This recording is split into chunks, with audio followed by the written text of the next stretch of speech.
how to network, and she's about to teach me a thing or two. Hello, Arlene.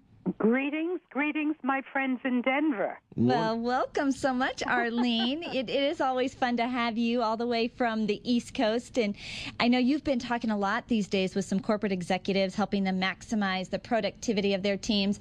And when it comes to networking, you have some expert advice for our listeners. What do you have for us today? Well, before you go, you have to say to yourself, what is my objective? Here in New York, it's not unlikely that you would want to kill an hour before you get on a commuter train to go back to Connecticut or New Jersey.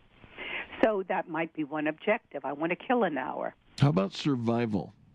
Just to get through it, because some people don't network real well.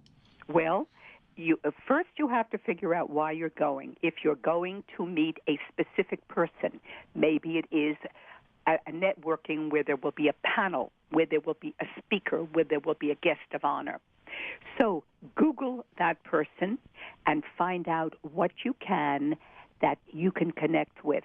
For example, I went to an event, really VIP, at the Waldorf here in New York, and I wanted to meet the CEO, a global power broker. And I found out that he and I had gone to the same graduate school. Now, how did you find that out, Arlene? Because that's good information. Google. Googled him. Oh. And I walked in, and I was, of course, appropriately, elegantly dressed, and he looked at me, and you have to have a ready smile. And I smiled at this nice man, and he extended his hand to bring me over. Why? You know, Eric, if an attractive woman is smiling at you. Yeah, you're hot. I mean, thank you. Hello. Thank you. And you don't want to seem like a fool and fumfer, well, where did I meet you? Blah, blah, blah. Make it easy for Eric to say, of course.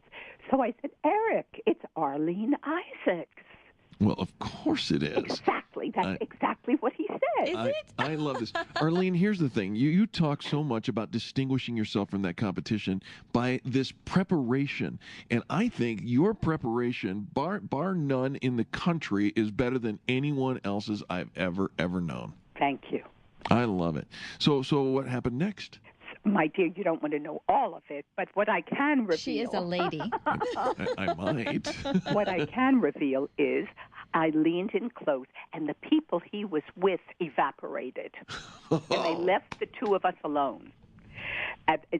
His eyes were big, and the smile was big, and I leaned in and I said, Eric, I think you and I are the only two kids in this ballroom who went to school in North Dakota. Now, everybody else there is a Harvard, is a Princeton, right, is a USC. Now, here we are from this little bitsy school in North Dakota. Tell me that isn't something to draw you together. Oh, absolutely. You found something in common, a great connection.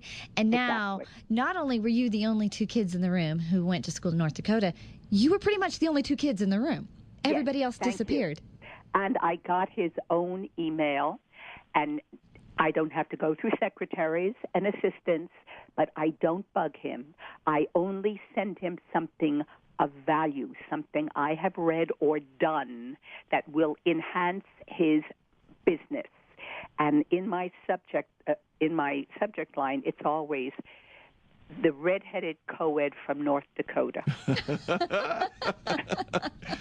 Oh, so my. Immediately he has to smile, and he says, I'm not going to expunge this one. I love this. Arlene, you are And you such just a took gem. down all those barriers. Everybody's always wanting to know, how do you get to the CEO? And how do you get to the gatekeeper? And we're all so stuffy about our approach, and we want to be super professional. You are incredibly relational in your approach. Well, life is short, and I always believe in taste. I worked with the U.S. Chief of Protocol. I did a lot of high-powered things, and I understand that if you present yourself appropriate to the occasion, and that's another issue I'd like to talk on sometimes with you, about being appropriate. Mm-hmm. The way you speak, the way you dress, the way you handle yourself. You don't go in and say, hey, babe, I did not do that. I knew what the line was. This is a world-renowned, leader, and we could, it's a big stuffy event at the Waldorf anyway, but we could break ranks a little bit and use charm. I love it. No one is more charming than you are, Arlene Isaacs, and apparently the Wall Street Journal thinks the same because they just did an article on you with about networking, right? Exactly. And if I just made a little note, I speak with people on the phone and I email clients all over the United States. So if somebody's got something big coming up, or if you've got salesmen who are going to all of these events, you're spending money, you're investing money, time, and energy. What is your return? And if you need your salespeople or your representatives to maximize that return, give me a call, and I'm delighted to work with you. That begs the question, Arlene, may I please have your number? My number here is 212-864-6892. All right, Arlene, for some of those who weren't quite pen ready, can we have it one more time? Absolutely. 212-864-6892. Well, you are definitely one of our classiest guests. Thank you so much for gracing our presence with yours. Arlene, thanks for being on the show today. Thank you for calling on me.